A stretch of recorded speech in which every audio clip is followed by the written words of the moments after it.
Yeah, guy. Uh, today's show, Scott, we've got our forever sponsor, our longtime partners, needessentials.com, and a new fan favorite, Athletic Greens. Yeah, man. I'm a big fan of both of those, of course. I wear the Need Essentials stuff but I mean, frankly, look, you and I don't use um, I mean, we wouldn't promote any of the products that we don't use. And That's a good point. we're huge fans of Need Essentials and we wear their product, and we're huge fans of Athletic Greens and we drink their product. And my life's better because of it. I agree on both points. Athletic Need Essentials USA.com and then athleticgreens.com/surf is our portal that supports us and keeps you in optimal health. On to today's show, Scott. Yeah, guy. Welcome, everybody. It's Spit, the Spit Podcast. We are talking to you from Southern California, and David Lee Scales and Scott Bass here with you. It's Wednesday. It is April 14th. And my question to you, David, is have you ever done this show without me? And if so, what was the Yeah Guy intro like? And if not, what would the intro be like? Give me your best Yeah Guy. Yeah Guy. There's no such thing as spit without Scott Guy. That's the problem. That is a problem.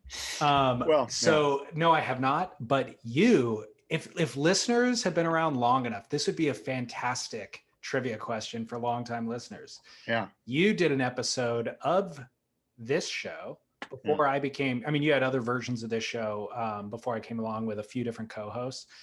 But since you and I started doing this, you replaced me one week with none other than Ashton Goggins. Really? Yeah, you don't remember that? I vaguely do. I think we did it at Surfer Magazine. He was working there, and I went into Did you? I thought it was I wasn't there, but I just presumed it was at Shack because that's where we were recording. Maybe we did one at Shack too. I do think you're right, though. He was at Surfer as a job at the time. Yeah. Do you remember Surfer, by the way? That's another trivia question. Do I? Of course. Of course I there remember. There was a magazine at one time called Surfer Magazine. Yeah. I worked there for 10 years. It was an incredible run. I actually, in the New Surfers Journal, Steve Pesman did a little sort of like an obituary type of, sort of like a requiem, if you will, for Surfer Magazine and his take on it. And it was good. It was good. The New Surfers Journal, I'm a big fan of the Surfers Journal. As you know, I've re-upped my subscription, and I read some stuff. Scott Hewlett wrote a great piece on the prison island off of Puerto Vallarta, where there's some good waves, and the difficulties in actually getting to those waves, and the politics and the bureaucracy and the military issues that go into getting out to those islands and surfing, or the island and surfing it. So, but anyway, the New Surfers Journal. By the way, Scott Hewlett phrased the best. Yeah, cool. Look at this. I've got the whole collection right here. I love that issue. Is that Dino Adrian on the cover? Dude, you are a fanboy if you know who the cover guy is. I have no idea who I think it is Dino Adrian on the cover. I love this new cover, though, of the new mag. Yeah. And what were you going to say about Scott Hewlett? Oh, so in his article, he wrote a sentence that included the phrase bliss ninny, a two-word combination that I think is perhaps the greatest two-word combination ever in the history of human language. So is it in the dictionary, or did he make it up? Well, it's two words. Well, no, it's just bliss and ninny. He was basically, I should probably pull it out and try to read it. I think I have it right here. I'll read the sentence and see if you can get it. This cover is that's sick. That one's so sick. Yeah, that's the new one. And I read the Sam Hawk thing. It was really well done. Okay, here we go. Here's the sentence that I think is wonderful. I can cut the dead air if you need to look for it. Okay, let me find it here. Okay, I think I got it. So he's talking about the islands, Scott Hewlett, and I quote Scott here. Had the Marias been at risk from truck driving hominids from SoCal or Cape Town or Brisbane, it would have been overrun immediately by surf schools, yoga touts, bliss ninnies, and real estate slingers. Solid. I know how true that is, Mr. Hewlett. So people who are just on like a bliss sojourn down there doing yoga or whatever. Yeah, it's like, yeah, a bliss ninny, I think, is just somebody that's like just probably so unconnected to the real world that he's just on a search for bliss. You know, he's like on a search for bliss.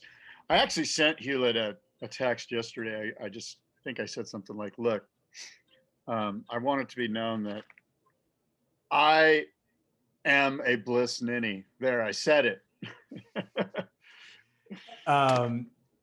So is Hewlett living in Mexico now? I have no idea. I just sent him a text. I haven't communicated with him in a long time. It seems if he's not living down there full time, he is definitely has a love affair with the country. He was down there, but I probably shouldn't be giving up what his location is. All right, scratch that, edit.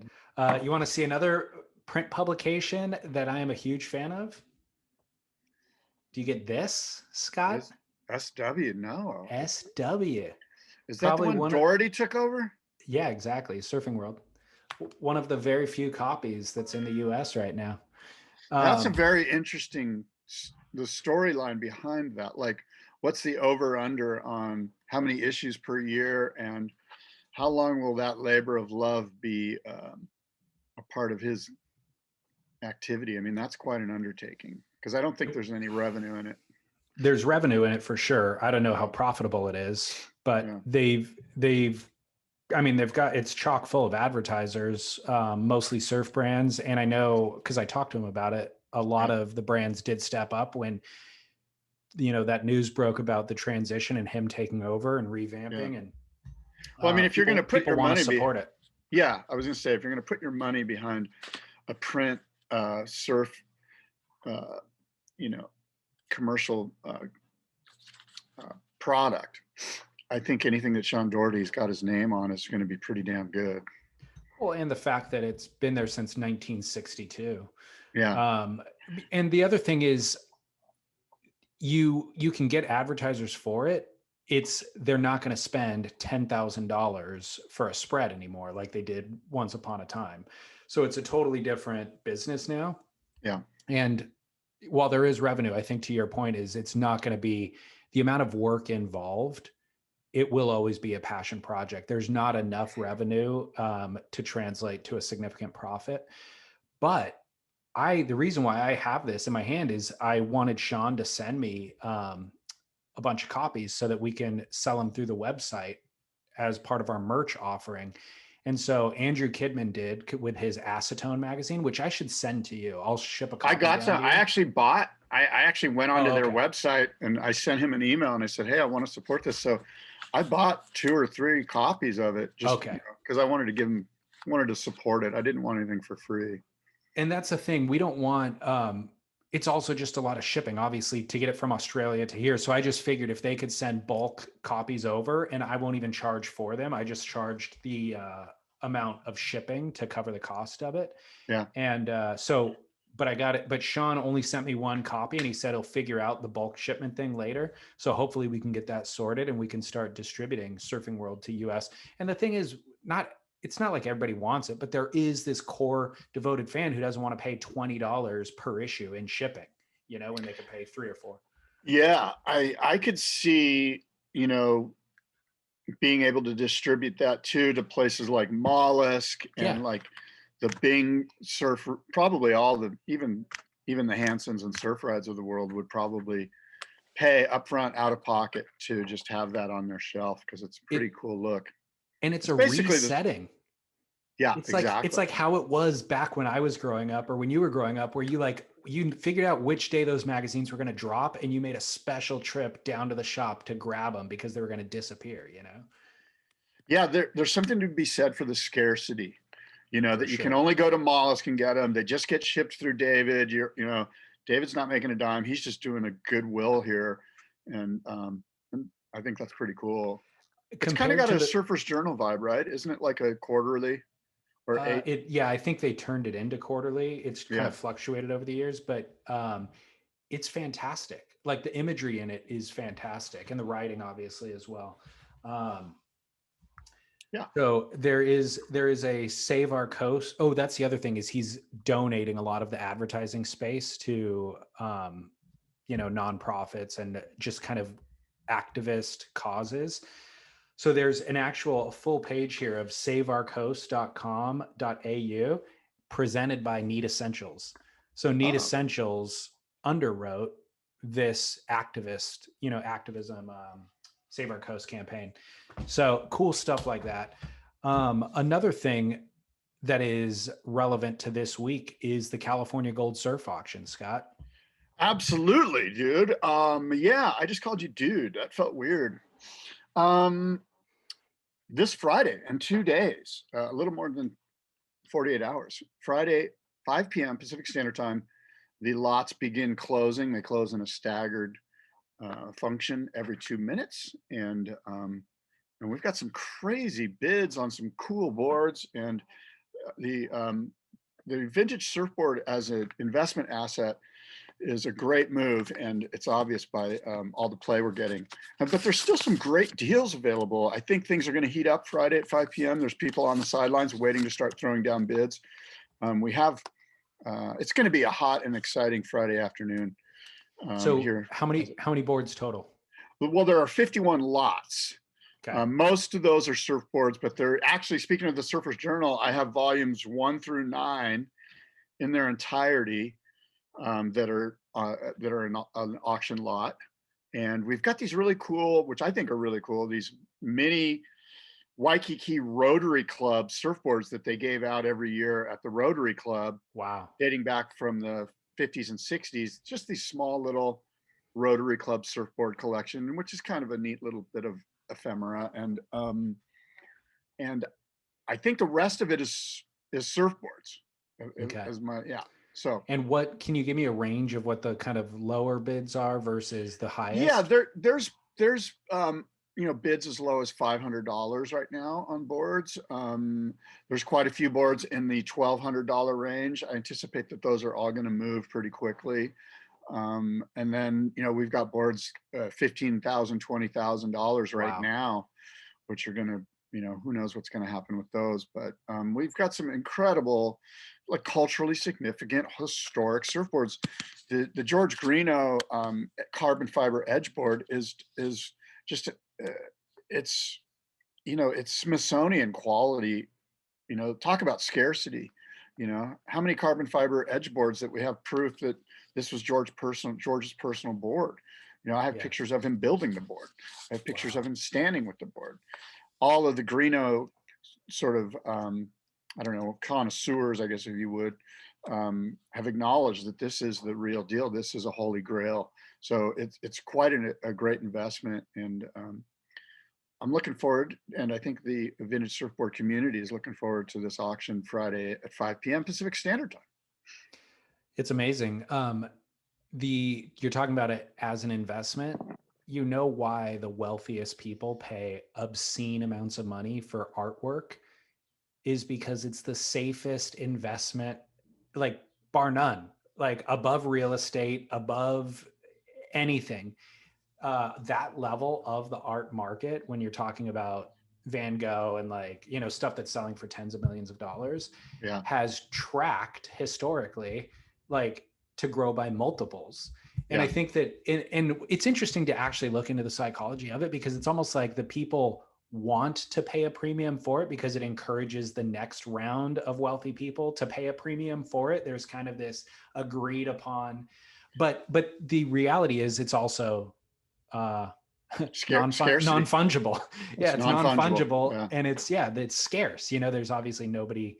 He only made this number of paintings and there's not going to be any more. And ultimately there is a real parallel there with exactly what you're doing with guys like Greeno. It's like, his cultural relevance is undeniable and will never change. And then he only made a certain amount of boards, or will have only made a certain amount of boards. And this is one from that era, which non-fungible. Yeah. And he's got this sort of like, you know, I mean, just everyone knows about Greeno. He sort of has this air of salty mad scientist about him, and this sort of like a very kind of an artistic sort of aesthetic, if you will, kind of like, I don't even care about all that stuff. Like he's just kind of super hyper focused on the performance of his equipment. And the fact that his stuff is going for lots of money, almost kind of like, I can't speak for him, but I think he's probably like, whatever, He definitely doesn't. I don't think he cares. No, but I mean, he kind of has like this Van Gogh, like there's this certain sort of a little bit off center, unique character about the board, that kind of weighs into the value. It's sure. interesting, Undeniably. Yeah. His kind of persona certainly affects the culture's perception of him, without a doubt, aside from just his actual contributions. A listener sent me, I don't know if you even know this, a listener sent me a link to like, it's pretty obscure reference, but they figured out that he's related to a family that owns a winery, a really well-known winery in California. Yeah. Sebastiani, I think maybe it was. Yeah. Which is a winery I know, and I know Greeno, but I didn't know there was a connection there. Well, there's a lot of money there. I mean, yeah. Greeno, it's widely known, I believe. And again, I can't speak for him. I don't know. I don't want to be like the guy that gets the angry email but I think conventional wisdom is that he's been able to do all of the things he does because he's never had to work. Of course. Yeah. Yeah. It's from Montecito. I mean, that says it all. Yeah. It's where the Royals live, and Oprah Winfrey. So I mean, she's not a royal, right? American. Do you mean Meghan Markle lives in Montecito? Yeah, Meghan and Harry. Oh, that's where they live, Montecito. Yeah. I didn't know that. Yeah. Wow. So in regards to the California Gold Surf Auction, I feel like it has been in the news more this week than it's ever been in the news prior, and maybe ever will again, because a clothing company based out of Silver Lake, in conjunction with an Instagram account, C-List Boards, are working together to build a GoFundMe to buy a surfboard from your auction. And I'm going to read a quote as to why they are doing this. Let me see. Yeah, I saw this. They said they're crowdfunding. The equipment is worth riding rather than gathering dust hanging in the nooses while surf shops sell rows of pop-outs. This is a jailbreak coup. So they're saying the idea of the board going to a collector that ends up hanging on a wall, they can't stomach. So they're going to come up with $10K, which is going to be funny is if they get outbid at like $10,100 by somebody who will put it as a wall hanger. Yeah. But they're staging a coup, and then they're going to, anybody who donates on the GoFundMe over a certain dollar amount, I think $100 or something, gets to ride it at Malibu. They're all going to meet at the beach. You got to bring proof that you contributed, and then you get to paddle the board out and catch a wave on it, which I think is kind of an amazing concept. Well, what's interesting to me is like, which of those boards would I ride? Because I have intimate knowledge and almost a relationship with all these boards because I have them all in my possession. So I sleep with these boards. No, but so if you were to bid and buy a board and win a board at the auction and then ride it, the one that intrigues me the most is that there's an all purple board. It's by Hansen. It's called the Master.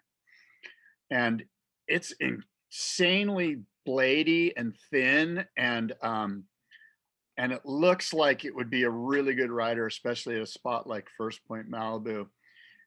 This board, there's two guys that I think should own this board. One of them is Ryan Birch. He worked at Hansen's. He grew up in Cardiff. They carry his boards. He has a relationship with Hansen Surf Shop. this board reeks of Ryan Birch, just absolutely ripping on this board. The other one is his good friend Eric. His last name's, I can't believe I'm missing his last name right now. Yeah, Snorham. So Eric and Ryan are best buddies. They have been since, I don't know, first grade or whatever. And those two goofy foots are just incredible Encinitas, sort of Cardiff. At this point, I mean, I would suggest to you that they're almost legendary. They're just such great surfers, and they're great human beings. Both of those guys, and I actually I talked to Snorham on the phone. I go, dude, this board's got you written all over it. Like, it would be really cool if they bought this board and wrote it and did like some edit content on it, however. But anyway, that board looks like a rider to me. Like, I know that the C-list guys and the Innocence clothing label is looking at a Black to Cat, which is a cool board, unreal board, but there's some boards that I think they could actually get, like with the money that they raise. I don't know if they'll be able to get the Black Cat. That might go for a little bit more, but that's one of them. And then there's a Moray Pope Green Machine that might be a cool one too. What do you think the percentage is of people that win the auction boards that ride them versus don't ride them? I would suggest to you that 99.9% do not ride them. Got it. Yeah. I've had people buy boards and go, you know what I'm going to do? I'm going to have my local guy just copy this. Sure. Have him build it so I can ride it and get a vibe for it, but I'll have the original, because you don't want to beat it up. Yeah. Well, I think you've officially made the big time. Oh, how so? What do you mean? California Gold Surf Auction. If you have people rallying, and there's news stories being written about it, rallying to get involved in the auction, I think that validates the auction itself. Yeah, that's not me. That's the auction and the boards and the stories behind the auction and the boards. That's the big time is the actual items. The auction house isn't the big deal here. It's the quality of the stuff that's up for under the gavel. Well, it's a tribute to your collecting of all that stuff. Yeah. Okay. Well, take the compliment. Thank you. Hey, I forgot to mention last week, but we launched our merch store. Our Spit Podcast t-shirts are available on surfsplendorpodcast.com/shop. We have a shopping cart set up, and stickers, Acetone Magazine, Spit Podcast tees. It's a knockoff of the Fast Times at Ridgemont High logo. Yeah, I'm not sure I'm a big fan of that one. As I looked through the merch, all the other merch I would buy before I would buy the Spit Podcast t-shirt. I'm insulted. All right, I got a second one. I got a second one coming. I'll send it to you after the fact. Yeah, I can't announce it until it gets launched, but there's a new one coming that you. And by the way, I don't mean to diss the artist who did a great job, but I'm not so sure Spicoli is the image that we want for our show. It's too late, dude. I think the logo was selected off of 8 years of listening to our show. It wasn't just like a random selection. By the way, I saw that Sean Penn was accurate. Oh, did you? So which one of us is Spicoli? We went through this already. You're Spicoli. And anyway, I saw Sean Penn was on Jimmy Fallon, and he was discussing his role as Spicoli. I don't know more than that, but you could do a deep dive and find his clip on Fallon recently. I would like to see it. I'm interested in Sean Penn. I am too, and he's a very smart guy, and I'm sure that the clip is pretty good. What about his involvement? Remember the news story? He was involved in getting El Chapo. Yeah, all of a sudden he's like a Department of Homeland Security official. I mean, I forget the details of that story now. There was some chick involved, like some super famous Mexican actress chick who was on like some sort of soap opera down there. And somehow or another, they were friends. And she was friends with Chapo, and she hooked up Sean Penn with Chapo. And I think did Sean Penn fly down there and interview Chapo or something? I think it was like brokered through Esquire magazine, maybe. Like they hired Sean Penn to go do the interview, and then the FBI got involved, and they're like, all right, well, once you find where he's located or whatever. And he was integral. Sean Penn was integral to getting El Chapo arrested. Yeah. Wow. I didn't know that was. I thought he was like like Chapo's like Che Guevara, and he should be held with some sort of sovereignty down there. And let's just go interview him. And I didn't know. He was undercover FBI, Sean Penn. Well, again, I guess I don't remember all the details, but it was either he knew the FBI was using him that way, or he ultimately was a pawn that they tracked. You know, I think so that's I don't know his level of complicity in it. I think that's the story. At least that's the story he needs to put out there. I don't know. What do you mean? I don't know. Yeah. All right. Well, hey, since we last met, the Newcastle Cup ran and completed. Yeah. In a sequence of days, like a sequence of pretty exciting days, actually. I agree. And right around the corner, we have the next event is starting on Friday, Australian. So tomorrow in our time. Tomorrow afternoon. Yeah. But let's do the Newcastle Cup. Yeah. It finished in good waves. We'll just call them good waves. Do you and I owe listeners an apology and all the good people of Newcastle an apology for saying that it was going to be crappy for the last couple of months? I think we do. And I think we owe the WSL an apology. Right. I think we do. Let's deliver it. I am sorry. You know what? I too am sorry. And our cynicism was, it bore out not to be unfounded. Look, it was accurate. It was, here comes the worst apology in the world. Okay. Our cynicism. There's a caveat to your apology. Here's our apology, but. However. So the reality is we're not being cynical for the sake of being cynical. We're looking at Newcastle versus G-Land on the schedule. And so that's what we're making the comparison to. And yes, Newcastle ended in a good run of swell and good conditions. It's still not G-Land. It's still not Cloudbreak. And so I should also say, whenever we have denigrated Newcastle, it's not defaming the county. It's not defaming all the good people. And I would love to live there and surf there. I surf those. That's the style of waves that I generally surf and thrive in. I'm not going to thrive at G-Land. So this isn't making fun. People, don't be so sensitive. We're not making fun of Newcastle in any way. We're just saying we want to see Jack Robinson and Italo at Cloudbreak, not at Newcastle. And even in the conditions that they did finish in, it's not on par with Cloudbreak, period, bar none, full stop. And yes, Cloudbreak can have crappy days as well. And we end up running there sometimes when it's not great, but we'll still roll those dice instead of Newcastle. There's my apology. Yeah, I mean, that was well done. That was a well-placed apology. And, to me, the story is not so much the waves, but frankly, the Brazilians. Oh my gosh. The surfing that those guys did created incredible content, and it created a sense of, I can't wait for Italo's heat. And even though I have to get through, some other heats that maybe, aren't that great, there was, I feel like we're at this place where let's all bow down to Italo and Gabe and just go, oh my God, these guys can carry this tour as far as the excitement level.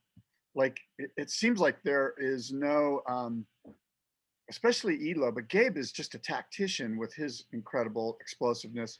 Italo is just like a Grom out there. But anyway, my point is, the reason that I found this event engaging was the assault that those guys did, and the fact that they didn't let us down, that they didn't go ace bucking on us, that they just blew up.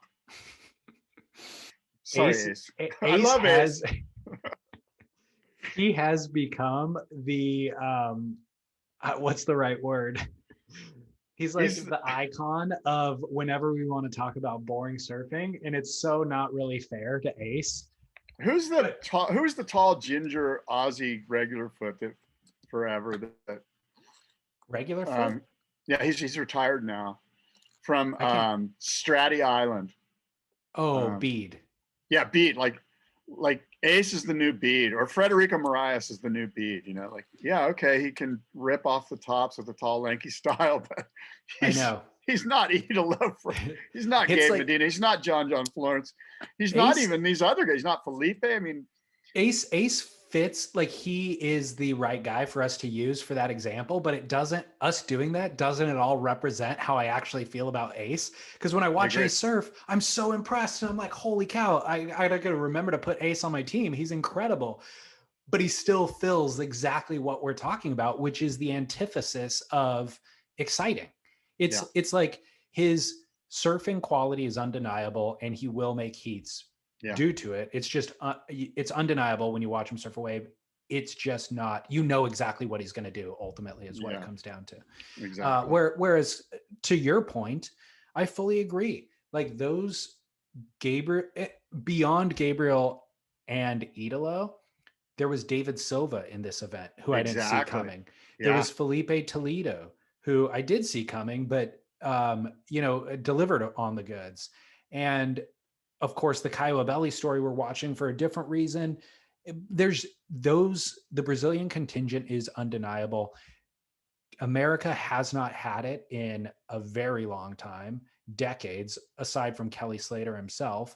And Australia even has fallen kind of by the wayside. And they have all these guys stepping up that you think are going to be the guy.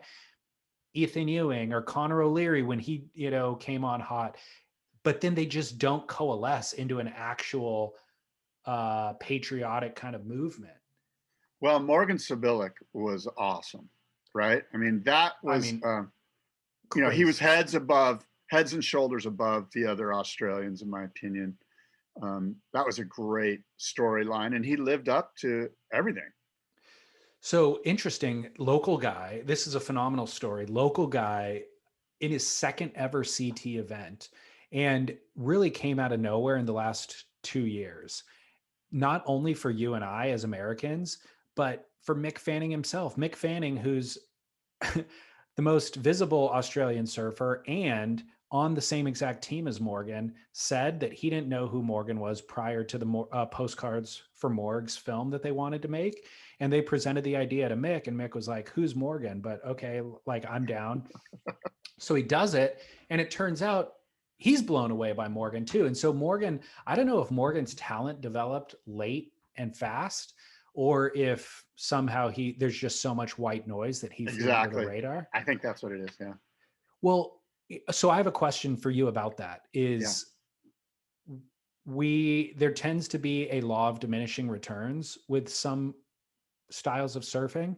Yeah. And so when Jadson Andre came on tour doing the same exact air rotation over and over and won over Kelly Slater in the final in 2010 in Brazil, every time he did the same exact air, but it would get nines until we get so used to it that we expect it. And now that same exact air gets a 3 from him.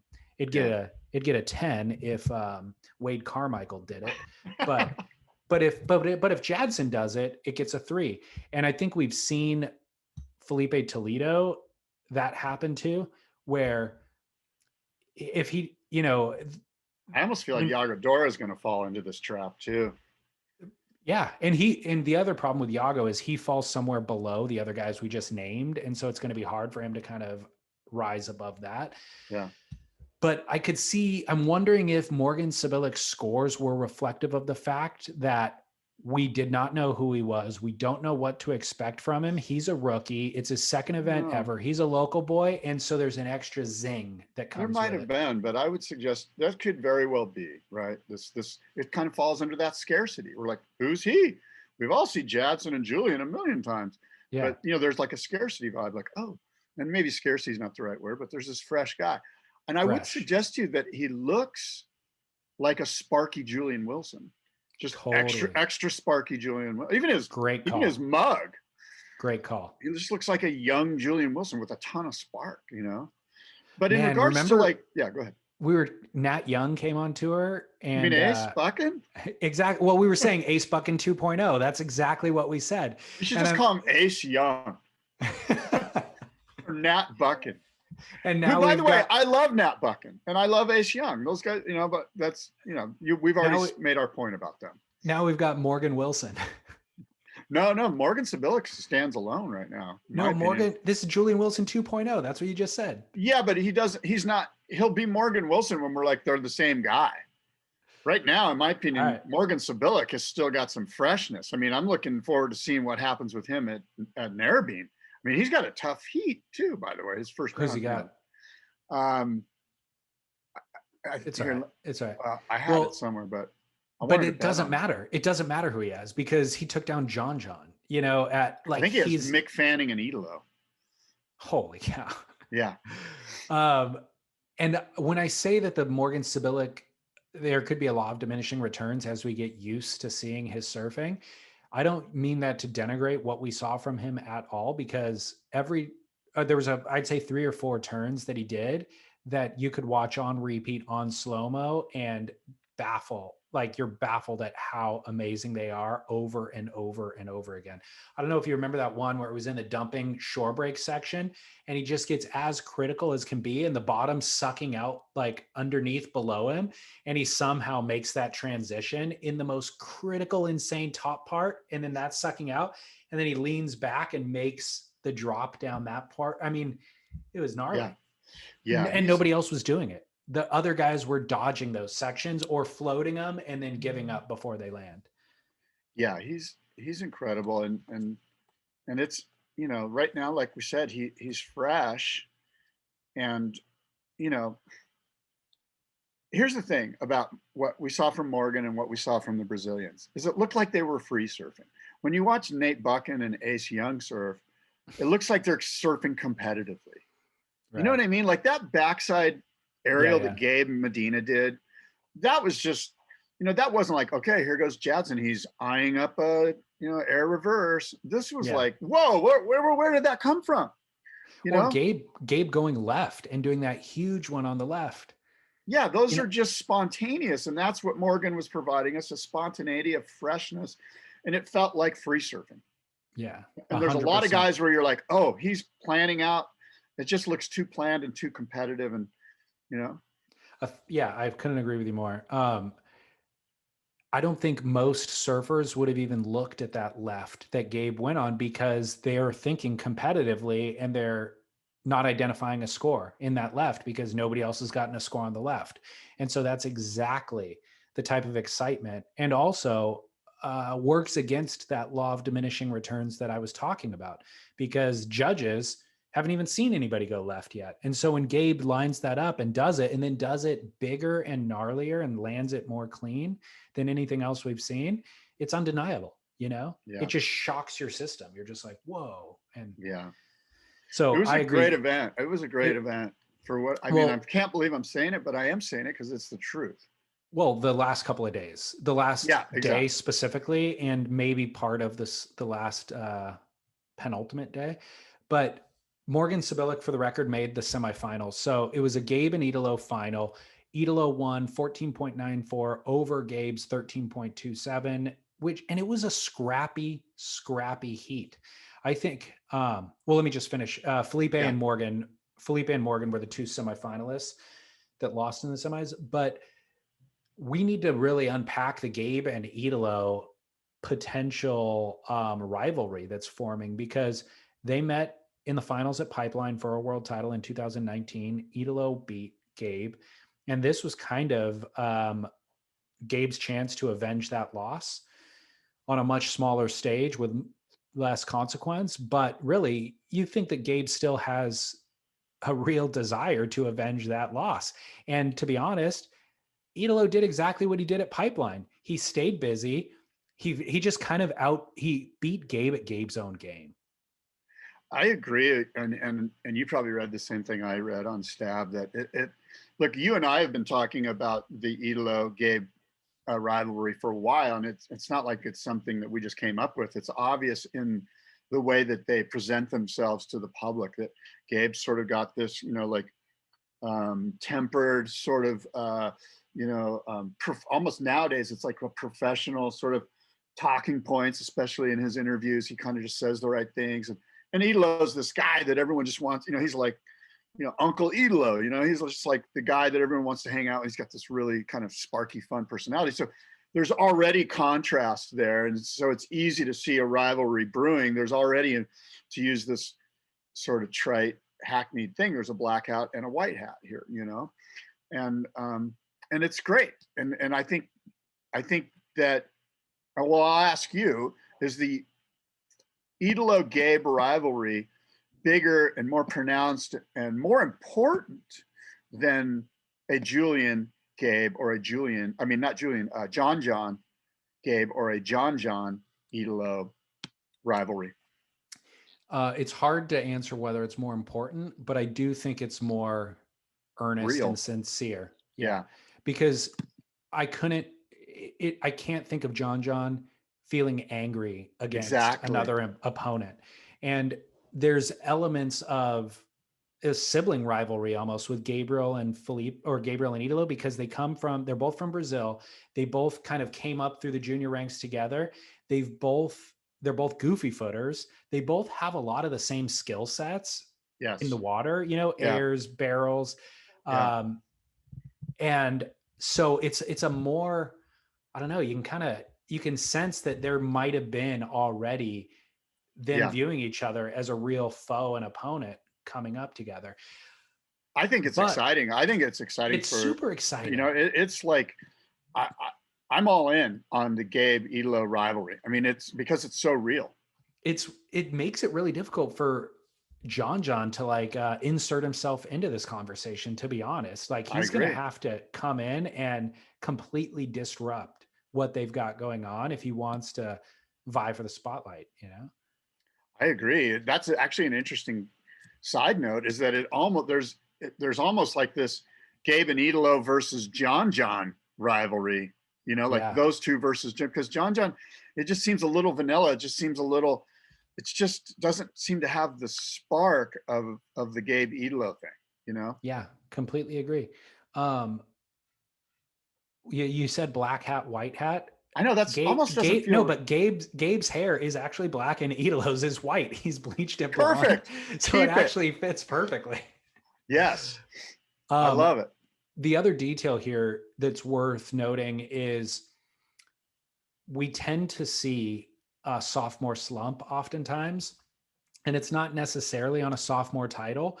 It often comes kind of in year 5 and 6, but John can win a title or two on sheer talent alone. And it's like, back to the conversation about diminishing returns, it's all fresh and there's a storyline that we're all invested in and excited in. But once you get used to it, and Zeke Lau, among all of the his opponents working together to figure out the kink in John's armor, Zeke Lau figures it out. And I'm going to paddle circles around him and intimidate him. And it worked at Bell's. And it worked so well that John kind of fell off of his game for a period of time, along with an injury, and he had to regroup. And part of that regrouping was formulating a competitive savvy that he never had to have before, because he was so just preternaturally talented. And we've seen Gabriel do that. Gabriel comes along, he wins too, but then you have to reinvent yourself.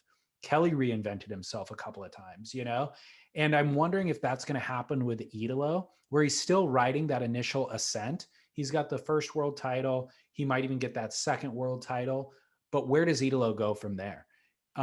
You can't just keep doing the same thing over and over. You do need to reinvent. And along the way, Morgan Sibilic comes on tour and starts winning heats. Maybe Jack Robinson starts winning heats too. So Italo is going to have to assess that there. And Gabriel's already kind of now reinventing, or he's in that realm anyways. Well, I think you would agree with me that the catalyst for the reinvention are these two guys against each other. Maybe. I mean, Italo has got Gabe going, okay, I actually need to train and do, and the same is true of the inverse. I think that Gabe's got Italo going, oh shit, I got to keep it up. And I think that that's going to occur with John, as it did with the Zeke Lau incident. John had to reassess because of the competition, because of a situation that occurred. And that's what's so great about these rivalries, is that in the end, they're obviously pushing each other to new heights. And it's not like, for years, Kelly was mailing in heats and getting him world title. And he was just bored. He just fell off. He's like, screw it, I got 6. I mean, how many times do I got to do this? And then it took Andy to show up where now he's like, you know what, I'm going to get back on tour because I'm engaged again, because I'm being pushed here. For sure. That's a perfect example of that reinvention. Andy requiring Kelly to be the best. Yeah. So Carissa Moore's Air. What did you think of this? And what was the score? I think it was 9-6. Yeah, many are a 9.7 maybe. Many are saying it should have been a 10. So that's the conversation. And what is your thought on the air itself and the not being a 10? Okay, full disclosure, I haven't even seen it. What? Yeah, You haven't even seen the clip of it on No, Instagram or anything? no, I'm gonna go watch it right now. How did you avoid it? Oh, it was a 9.9. You want to watch it on my phone? Yeah, sure. It was a 9.9. Wait, you got to show it again, and you got to put it up on the stat. Okay. Okay, are you watching? Yeah, I saw it. Carissa? Okay, I saw it. I saw So it. it's a single turn wave. So Yeah. it's a moderate wave, to be honest. It's not that great a wave. Her tail's but high. She lands smoothly. she does nearly a full rotation, but it's a double grab. She lands kind of squatting and then rides out of it flawlessly. Like, she doesn't have to like stumble to her feet. Yeah. But it's the best wave or the best air we've ever seen in women's surfing. Yeah. It's the best wave we've seen in women's surfing. The question on the internet was, how is it not a 10? It was actually a 9.9 for the record. Yeah. I think it's not a 10 because there was just a slight moment there at the landing point where it wasn't super fluid. There was just one little tiny little hitch in the giddy up there. That might be why. That's my thought on it after seeing it 3 times just now on your phone. Peter King, just a slight bobble, a very teeny bobble where the fins had grabbed and maybe hadn't flipped the nose around quick enough. But okay, that's fair. But we know. So you're comparing that against Italo. Let's say. I agree. Look, I'm not doubting that it was. But that's what the way that the judging works is each heat is scored against itself. Yes. Right. And so compared to the other waves surfed in that heat, and I was referencing that's the best air we've ever seen in women's competition. The judges aren't even supposed to factor that in. They're just, based on their own rules, which is asinine, but based on their own rules, they're supposed to work within the box of this heat. What did surfer A do versus B do? And there's where the scale goes. And so you didn't watch that heat. So we'd have to look at the other waves in that heat, but based on that wave should have been a 10. Whether or not she hitched on the giddy up or whatever. But let me read from Peter King's comment on Instagram. Yeah, he said it's the easiest 10 ever. A 10 at the WSL event doesn't even mean, quote, they squeezed every ounce of scoring potential out of the wave. Sorry, it ain't length of ride anymore. The judges are constantly begging the surfers to push it and do futuristic moves so far beyond what anyone else is doing. So here it is. Show me one comparable air on the women's tour and the score. Most of the judges got it right. I guess most of the judges gave it a 10. 2 of them didn't. So based on the WSL's own criteria, it would seem that would have been a 10. That's all. Yeah, look, you can argue either way. I would just suggest to you that if everyone first of all, did you see the little bobble that I'm talking about? Yeah. Okay, so if you saw a bobble, then it's not perfect. Correct. Isn't a 10 a perfect ride? Yes. Okay, and you saw something that suggests to you that it wasn't perfect. Correct. Yes. I rest my case. Fair enough. The thing that I loved about it, I don't know if you saw it in the clip itself. She Carissa, cried. Yes, she is more excited about it than she's the only person in the world who didn't know that she could do that. We've all seen Carissa surf forever. And we're like, yeah, of course she could do a crazy air like that, right? But she comes out of it shocked and sincere. It wasn't a claim. No. And her opponent who was in the shoreline starts clapping for her. That was incredible. It was such the anti-claim, and by the way, that's a whole nother talking point. The claims on this event were through the roof. If any surfer on the male side surfed a wave to the 8-point range and they felt that it was, a good wave for them in that heat, they claimed it so hard, almost as an obligatory exclamation point on the end of the wave. And almost like, if I don't do this, the judges won't know that it's a great wave. So I got to do this right now, from Gabriel down to the no-name surfer. Yeah. Yeah, no, that's a great point. You know, it's really kind of come down to, I need to let the judges know what I think about that ride, so that they 100%. know that, you know, I could be Sonny Garcia storming up the judging tower with my fist clenched, you know.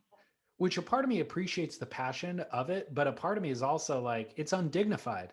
Well, I look at it like this, like if you're in an incredible rally in a tennis match, you know, and it's bang, bang, bang, bang, bang, bang, bang, bang, and you hit some incredible shot from, you know, whatever, just an incredible, you know, down the line shot that's just mind blowing and it's in. Tennis players give a fist pump and they scream at the audience, they turn to the audience and they go, yeah, you know, and when golfers make an insane putt, they just do a huge, and, and, you know, I just Give me a think it's pickleball example. in pickleball, when something exciting happens, we pick our nose.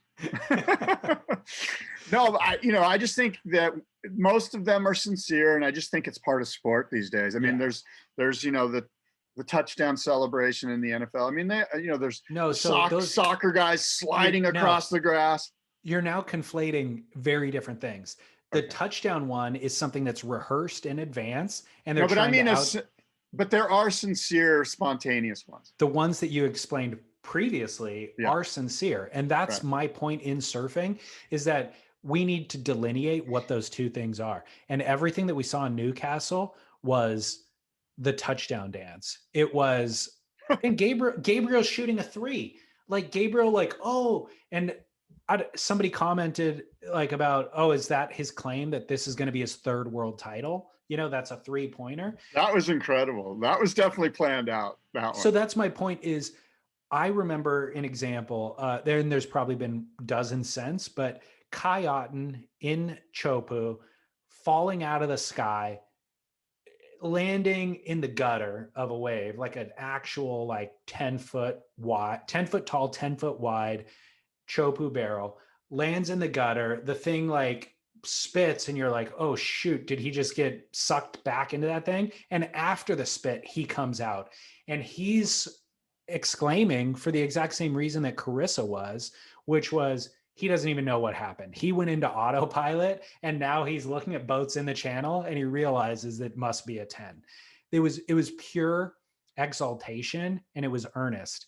And what I see somebody who does 8 turns to the beach, it's not that same exaltation. They do the 8 turns and then they're like, yeah, that's going to do exactly what the judges wanted me to do. Here you go. You know, it's not the same thing. Yeah, I agree. And they're doing it for an extra 0.3 points.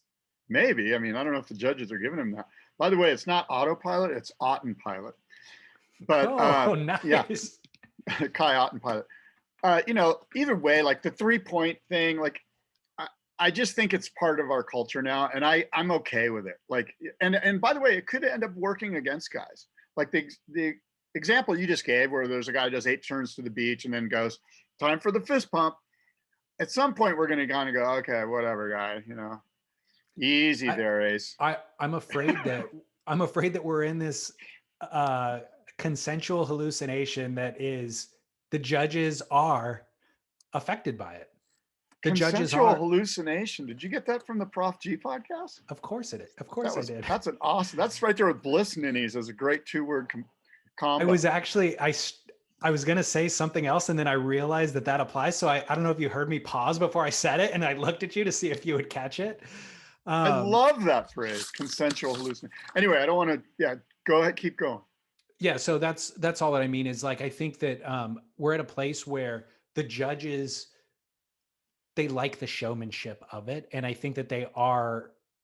Look, it's good for the sport. I don't know. It's good for the sport. I think the sincerity is better for the sport. Like, I think not doing that until it's sincere is good for the sport. Well, I think that the free market of the capital free market of ideas in these events that's going to bear out. If you get a guy doing a fist pump after every 8 turns to the beach, eventually you, I, and the judges are going to go, dude, come on. And then when a sincere one happens, we're going to go, yes, that, and that stuff's it's going to all, like, over time, there's going to be, a leveling of that. You know, it's just going to work itself out. But I don't think there should ever be, and I don't think you feel this way either, a dampening or a tamping down of whatever it is that guys do after a ride. you know, let them be the judge of when is the right and wrong time to do that. And then we'll be the judge of whether it was the right and wrong time to do that. Well, the great thing about Carissa was Tears of joy. It was like she won an no, Oscar or something. She was like, oh my God, they picked me. And she stormed up to the stairs to get the Oscar. but the great thing about it for me was that it was so Carissa. You know, Oh. like there's nobody else that would react that way. And if they did, they probably would tamp it down. And Carissa, it was just like, she's currently the best female surfer in the world. Undeniably. She just did the most amazing air we've ever seen a female surfer do, not only in competition, but just full stop. And she's more impressed, or she's more surprised that she landed it than we are. And that's a Carissa move. You know what? You remember how, well, I have claimed or named Stephanie Gilmore as Princess Di. Yeah. Well, Carissa, to me, who's probably the sweetest person in the world that we know in the surf world. I mean, she's incredibly just a sweet human being. Would you agree? Yes. So her new nickname is Mother Carissa, an ode to Mother Teresa. I'm Mother for it. Carissa. Yeah. Mother Carissa. We got Lady Di. She's like Mother Teresa. You know, you just feel like after her career's over, she's going to go to India and like feed poor people with a smile on her face. She has the More Foundation, or More Smiles. I forget what it's called, but she does have some foundation. Good for her. Yeah. Maybe I'll throw a few shekels her way because I'm a big fan of Mother Carissa. I am too. Good job, Scott. You're good at branding with stuff like that. Yeah, so the top 5 as it stands currently, these would be the 5 vying it out on a single day at lower trestles. Italo, Gabe, John, Jordy in 4th, and then an equal 5th is tied between Kanoa Igarashi and Ryan Callanan. I'm stoked for Jordy, man. I hope that Jordy does something and stays in the discussion for when we go to places that you know, waves of consequence, where he can really gash out something incredible, you know, turn wise. Well, that's a conversation too. It is the updated tour schedule. Right, exactly. Why don't you lay it out for us? There's been a shuffling to the dates for some events, and also new locations added to the schedule. The Jeep Surf Pro in Lemoore, Surf Ranch Pro in Lemoore at the Wave Pool is now going to happen in June 25th. Corona Open Mexico presented by Quicksilver at Barra de la Cruz. The Barra event is back, and that's going to happen at the beginning of July. We have the Oi Rio Pro presented by Corona at Saquarema in August. The Outer Known Tahiti Pro at Chopu in late August. And then, of course, Finals Day at Trestles on September 8th through the 17th. We have a 2-week window or a week and a half window for that event. So these new additions, there's 4 new additions. Or no, they just reshuffled the Lemoore event. Yeah. They've added Barra, and they've basically kind of green-lighted Brazil. And so the real addition here is Barra, right? These others were on there, but they reshuffled them around. Yep. Barra could be a good thing for Jordy if it's, you know, intense. Absolutely. Yeah. I mean, everybody loves to see Barra added to the schedule. There's no question. That's just, I'm actually not in favor of it. Why not? As a traveling surfer, I don't need the WSL to go down there and just you know, put it on people's radar. Hey, I'm this is a Surfers of the Worst moment right here. This is like, it's the fact that they're having Barra means that everybody that goes down to mainland Mexico is going to be affected negatively. I don't know how you feel. How do you I don't know justify either. that claim instead of Cloudbreak? The same exact thing could be said about Cloudbreak. I don't ever go to Cloudbreak. Exactly. I do go to Barra though. I don't need the rest of the world remembering it. Well, it's not like Barra is a secret spot. No, it's just, but look, for years, like about 10 years ago, maybe, or even less, G-Land was kind of off of everyone's radar. It was like people were going to the Mentawais, or they were even going to Nias, but you know, people still went to G-Land. Don't get me wrong, but I'm just saying it's kind of like the tide was out on G-Land, you know, like it wasn't on the radar of where everyone's going, you know. And G-Land's back on everyone's radar. And so as an end user of G-Land, I'm like, where's the place that's kind of dropped off the radar? And I'm always looking for that place that's dropped off the radar a little bit, you know. It's for a while, bar dropped off people's radar. Plus, the sand was shitty, and it was just like, you know, whatever. It's not the same old bar. I mean, quite frankly, that was the day of days. Those 4 days that the Rip Curl Search got bar. Like, oh yeah, you know, like it was mental sandbars and an insane swell, like south swell of the decade, maybe. Just as Carissa Moore crying that she landed that air is peak Carissa Moore. That is her being more Carissa Moore than ever. You being upset that the WSL is going to borrow because once every 5 years you go there is peak Scott Bass. It is selfish, and I apologize. It is true that it is surfers are the worst moment. It's a moment based out of fear. It's completely fear-based. It's a fear of missing out. It's a fear of I'm not going to get mine. It's wrong.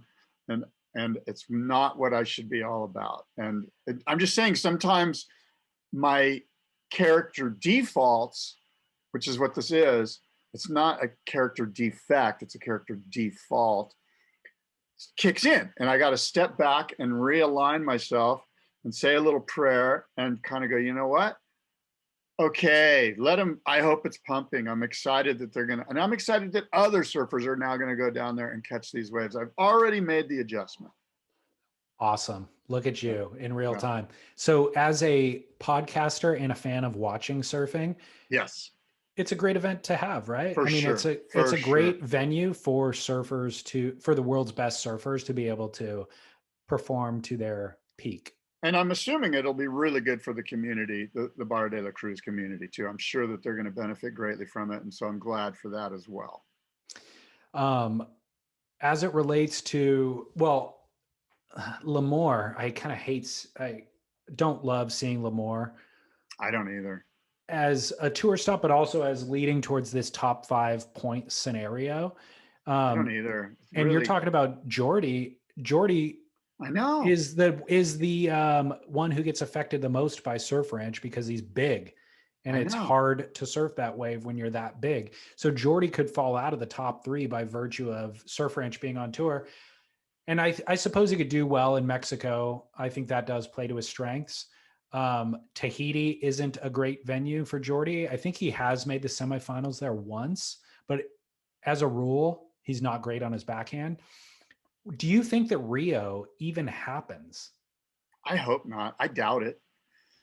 I mean, I doubt it. They need to start looking at another option in August because COVID alone would prevent the WSL from going to Rio. The fact that it's even on the tour, on the schedule at this point still is kind of shocking because they are not managing the virus well. No, they're not. And that one's probably not going to happen. That's why they need to start figuring out another venue. I would like to see some event take place for that window.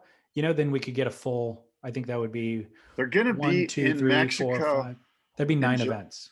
They'll be in Mexico in July, so that leads me to Central and South America would be options that would make sense. You know, they're all down in that general zone, so. You know, and again, I don't know what the COVID situation is in these countries, but I'm thinking maybe there's a Peru event or a Chile event. How about just Puerto Escondido? I love Puerto Escondido. The thing about Puerto is that it's basically blows out at 10 a.m. and you're done for the day. So you get about 4 hours in the morning. You could probably run till 11. So you get very small windows. When has the WSL been opposed to running in blown out crappy conditions? Yeah, but legit Puerto. I know. You know, so to me, Puerto makes sense when you have 5 guys. That's why I was saying, hey, what a great place to do the finals. Yeah. Yeah. But all right. Well, do you need a bathroom break? I need to go get some more coffee. Go for it. We'll go to commercial.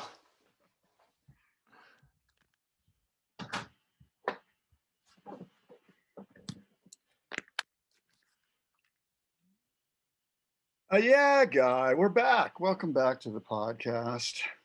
Let's spit. We had a little commercial break and we're back. Should we record our commercial? No. Should we do that? Yeah, let's do it. Okie Scott, dokie. Yes. Did you get your re-up shipment of athletic greens? I absolutely did, and I'm super good. stoked. I'm so Good. They said because they I had sent one. it out. Yes, I got it. I had one packet left, and I got it just in time. Sweet. Yes. Keep me in the loop of when you're running low, and I'll make sure that that gets to you. We want to keep you in optimal health, Scott. Keep you surfing at your best with 75 vitamins and minerals. That's exactly why I love it, because first of all, you drink athletic greens and you're like, I'm doing the right thing for my body. I'm doing the right thing for wellness.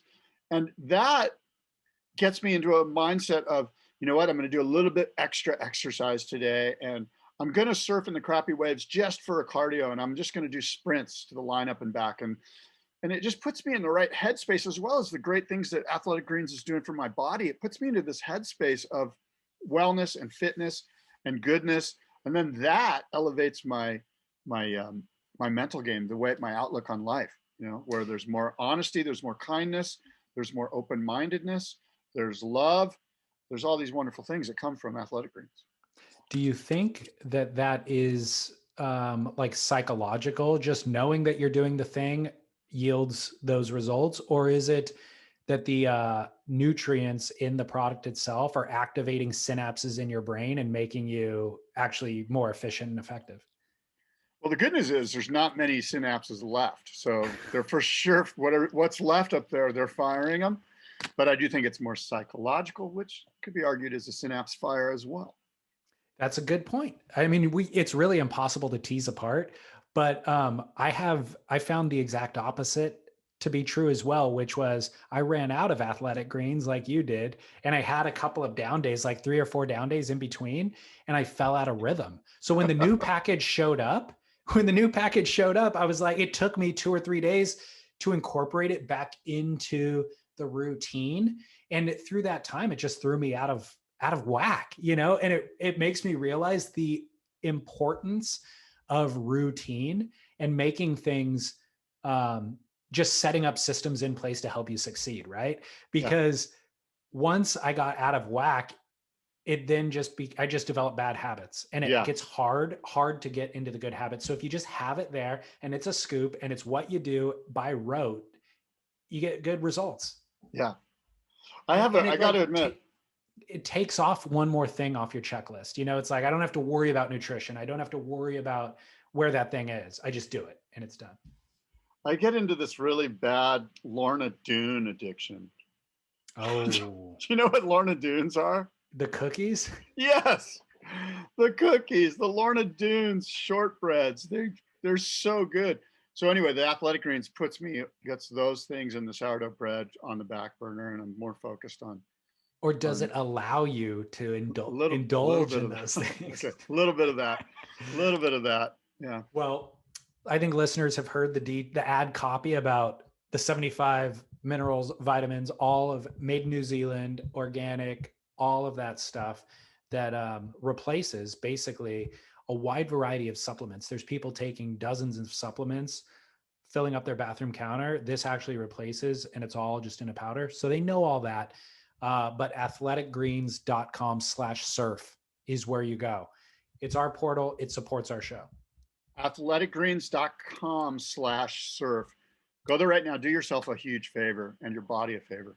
And by the way, don't make a one-time purchase. Set up the monthly subscription so it just shows up every month, and you just set it and forget it, and you stay in optimal health. Yeah, I was thinking about getting a gift for my brother, setting him up in a month. Yeah. There you go, Scott. Yeah, man. Look at you. Giving the gift of health. athleticgreens.com/surf. Perfect. Back to the show. Yeah, God, back to the show. Welcome back to the podcast. It's Spit, and David and I are just talking all things Spit. We're just riffing off the top of our head on stories of the week. And let's see, I do have an email that came in regarding last week's show, and I'll just real quick read it to you. Is it about albums?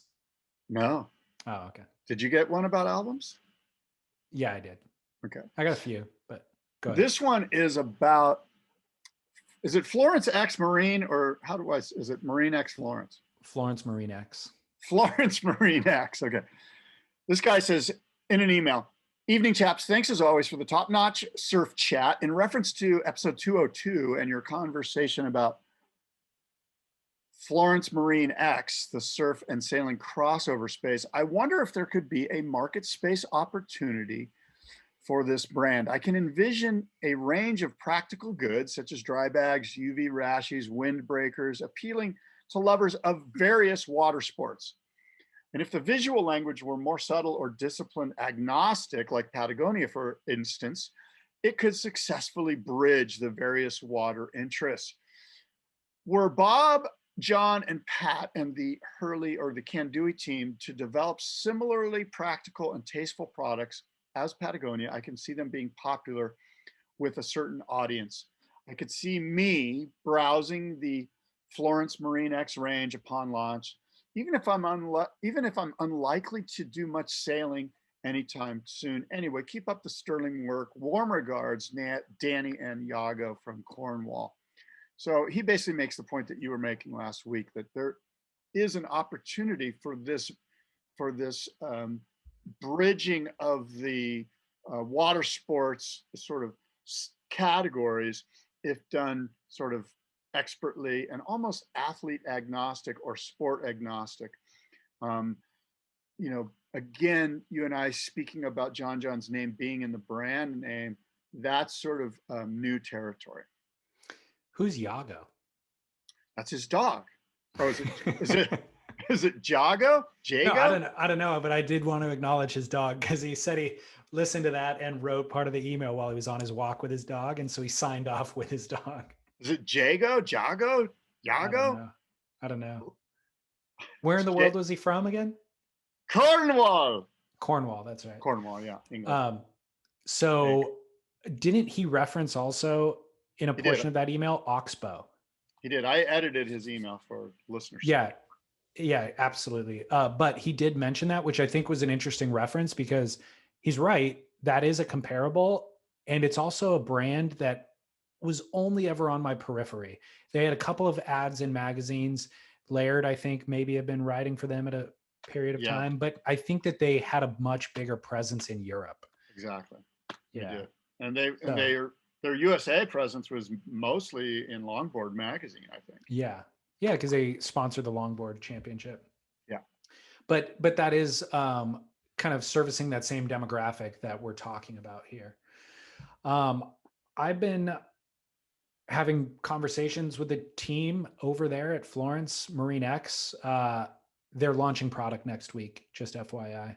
Oh, cool. I actually signed up for their email newsletter this morning. I want to know when things are happening. I want to be a supporter. The problem is the Long Beach, kind of San Pedro, Los Angeles ports are so backed up. If you try to surf anywhere in Orange County, you see cargo ships just spotting the lineup, like actual backed up, waiting in line to get in for weeks on end. It's really kind of an amazing thing to see. And so a lot of all products that are entering the Los Angeles port are being held up. So I think they're running into a little bit of that. And it's hard to hit deadlines with that sort of thing, but they're going to launch some stuff next week. So it'll be interesting to see. I haven't seen any of it. I haven't felt or any of it, but it'll be interesting.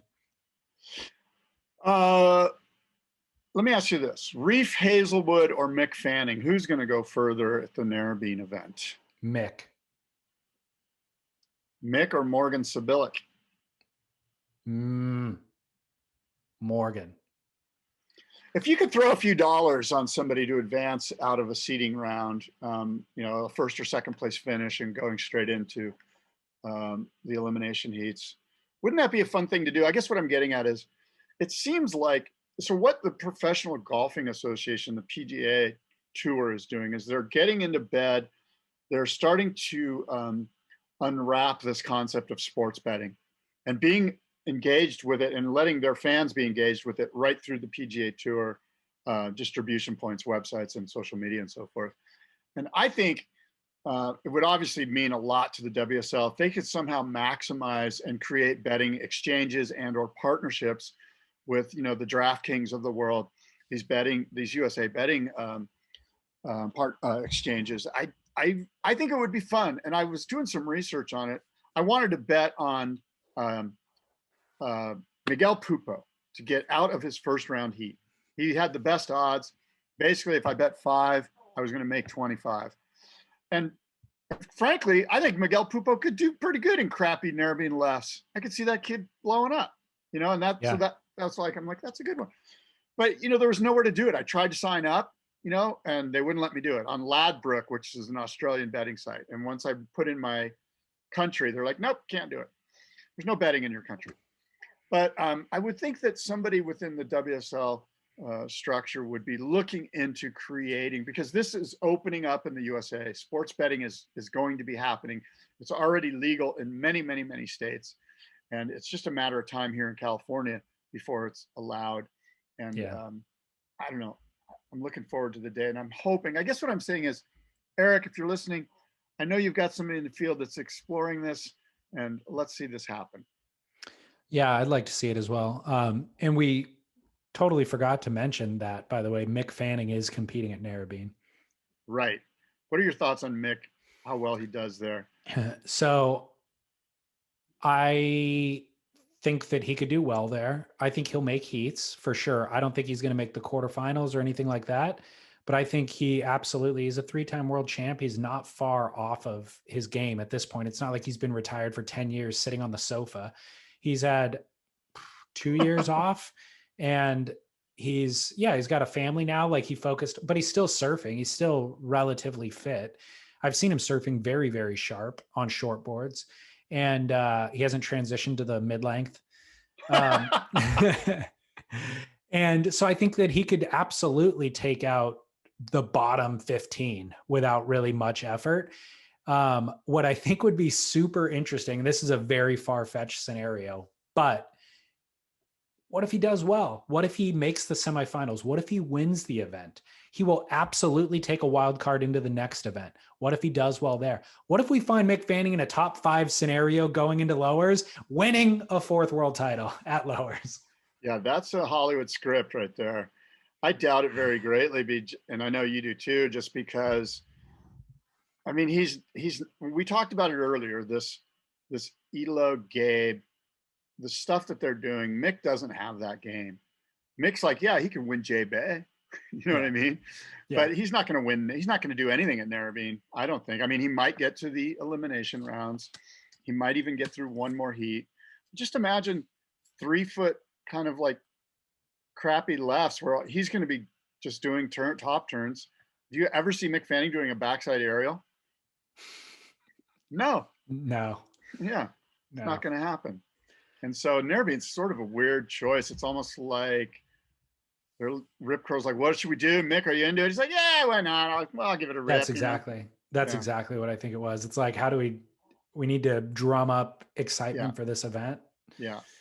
Let me ask you this. Between Parko and Mick Fanning, your 2 Australian world champions, who do you think would do better, like, out of those 2 guys? I think Mick would. No doubt. I get the sense that Parko is almost on a mid-length. Like, he's at the pub, he's pulling like schooners of new, and it's probably lawn bowling in between sessions at Kira on his 6'6". And good for him. He should be. Absolutely. Totally agree with you, by the way. And he might be at Ladbrokes with Aki throwing down a few bets on the horses. Everybody should be aware tonight on YouTube at 5 p.m. Pacific Standard Time, Rip Curl is premiering a Tom Curran mini film called In the Band. What? So Tom Curran went up to San Francisco to play some music gigs, and he brought Connor Coffin and Mason Ho with him. So it's a little mini short film documenting their San Francisco trip. This should have been our lead. I know. Tell me about it. Well, you want to see this will absolutely make you want to watch it. The opening clip for the trailer is Tom Curran roller skating through San Francisco with his bandana on, his COVID bandana on, playing a guitar for people in the street.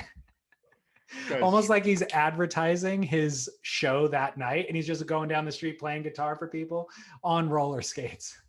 Goat. Need I say more? This is why he's goat. He's the goat. He really is. And then Mason and Connor just like cracking up. Can't believe their luck that they're hanging with Tom, you know? So great. And then last night, Vans on YouTube premiered episode 1 of a Mikey February piece called Sonic Souvenirs. Did you watch? No. Scott, this is got Scott Bass written all over it. Do you know why it's called Sonic Souvenirs? No. It's almost like they listened to our podcast last week and then went back in time, filmed Sonic Souvenirs, and then forwarded into time forward just to drop it on the week after we released that episode, because it's all about music. It's titled Sonic Souvenirs because it's Mikey February talking about traveling to, he's from South Africa, so traveling to other countries around South Africa, in Africa, and discovering music. And so he'll play a piece of music from this trip, and then they show him surfing in that region on that trip. So it's kind of a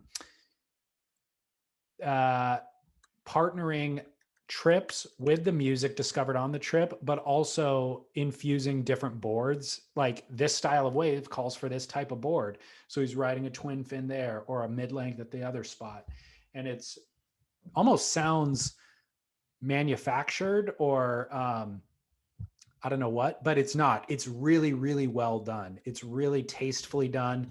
It feels very organic. The music is beautiful. The surfing, of course, is beautiful. Mike February to any music feels like a perfect pairing. So I'm a huge fan. It's Sonic Souvenirs on YouTube, Van's channel. Cool. I'd like to check it out. And it made me realize one of the greatest documentaries that you and I have both suggested to the listeners, which is Searching for Sugarman. Sugarman? Yeah. The story about an American musician, Rodriguez, who was this huge icon in South Africa, in Mikey February's country. And that's just a great, great documentary. So if you get a chance, Searching for Sugarman. Is that what it was called? Yeah. Yeah, that's exactly what it's called. Phenomenal film. I loved that film. I've got a lot of thoughts on that film. The filmmaker, they won an Oscar for Best Documentary that year. It was probably 10 years ago.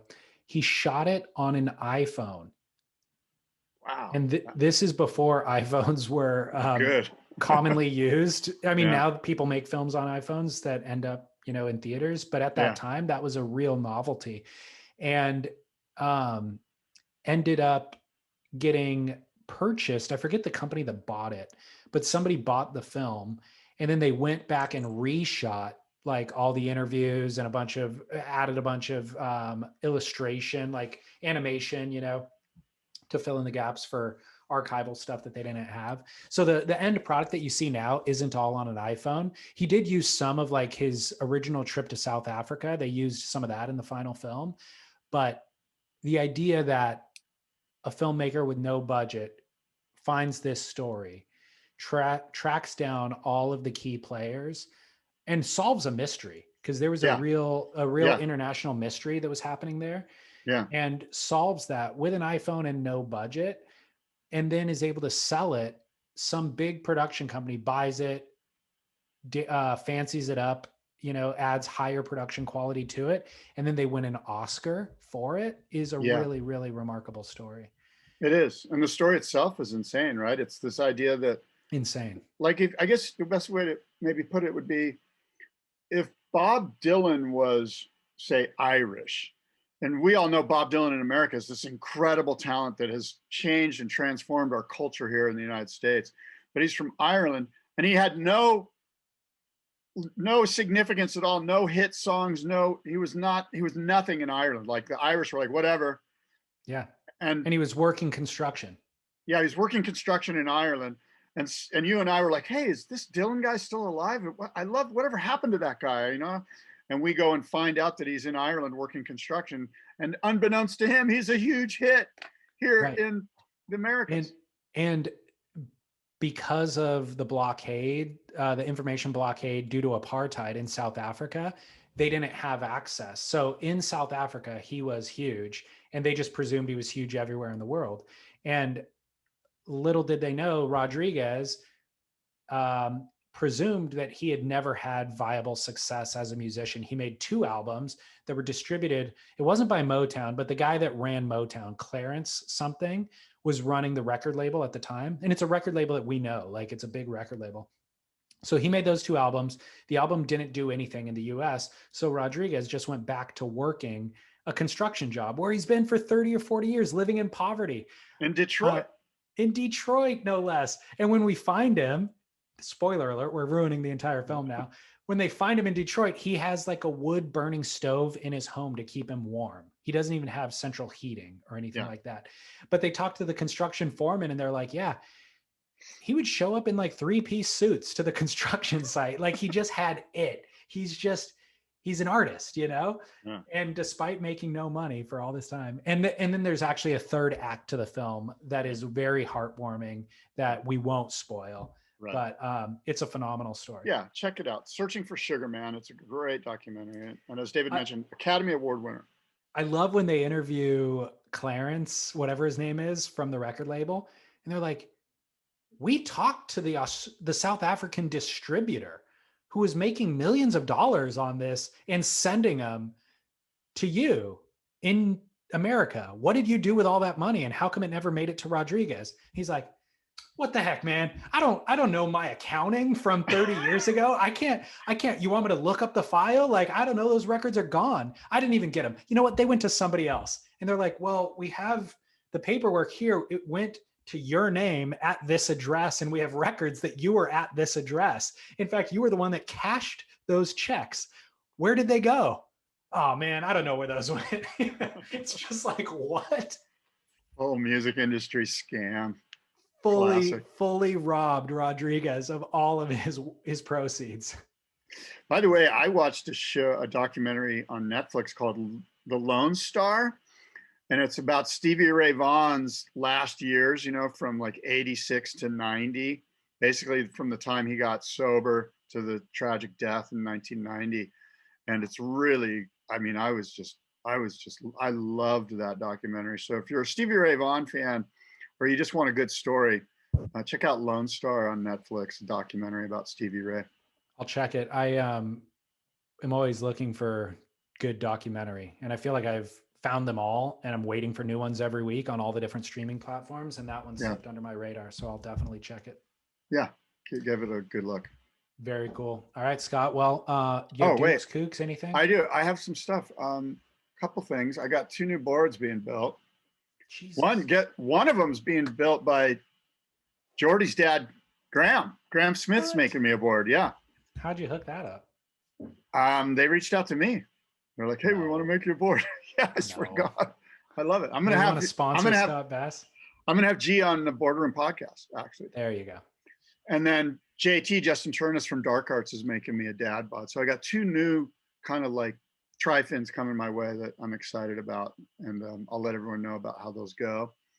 And then Sean Young, the one of the main guys at Wave Garden, I did a Boardroom podcast with him. So if you want the latest updates on what's happening with the surf park world, it's a great interview with Sean Young, and you can find that on Boardroom Show podcast. Just went live yesterday. Great call interviewing Graham. Yeah, I'm excited about it. Very curious. Yeah. So where is he making that board? South Africa. What? Yeah. How are you going to get it here? It's going to kind of come here the same way that the Rodriguez money made its way from South. No, I'm sure he's probably sending a file up here and somebody's ghost shaping it or something. I don't know. Okay. I'm not sure. I'm not worried about it. The design looks good. Well, I know you're not worried about it. I want to educate the listener on how these things happen. Oh yeah. So there's a guy here in Americas in California that's making the Smith shapes boards, and that's how it's happening. Thanks for the thorough education. I mean, you can go on to smithshapes.com and just check out the designs. I'm getting the Fat Monk model, which I'm excited about. And I've been talking, and the guy Wesley and G, we've been chatting via email. So it's been good. All right. Awesome. Sweet, Scott. Well, California Gold Surf Auction only has 2 days left.